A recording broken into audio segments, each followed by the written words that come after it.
just like Ortiz and Berto. You know, who knows what would have happened had Berto won that fight. Maybe you would never see Ortiz again. But he won the fight. They had an opportunity to make a big chunk of money with him. They put him in against a guy that just absolutely destroyed him, not only physically, but mentally. They lead them to believe there's something they're not. And we've seen that here on the very top end recently. You know, you take a kid that should probably stay in, you know, in the contender side, but he gets a shot at the title and he gets eaten up. And, you know, it's not good for them. A guy would have probably, Ortiz, for example, he probably shouldn't have had that fight with Mayweather. Mayweather is so far above him, it's unbelievable. But they wanted for the money. They built him up in name only, and that's what happened. Now, where does this kid go? Does he go back and fight Lamont Peterson or Madonna again? No. They're going to be struggling around trying to figure out some way to keep him on top, where they shouldn't have got him in that position mentally at that time.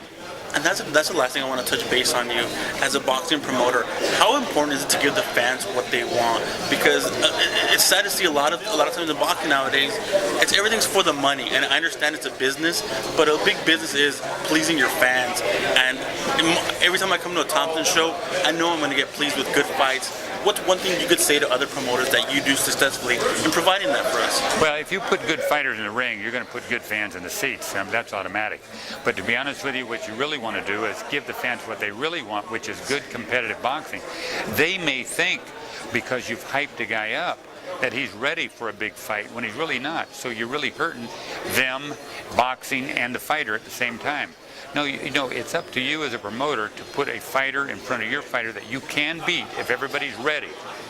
But it's got to be a very competitive fight, and it's got to be where people remember those fights, like Morales and Barrera, in those type fights. Those are the kind that people never forget, and that's because the promoter that did that fight knew what he was talking about. And you know, there's a lot of good promoters out there. You got Bob Arum, he knows what he's doing. You got De La Hoya and his group, Richard Schaefer, they're pros.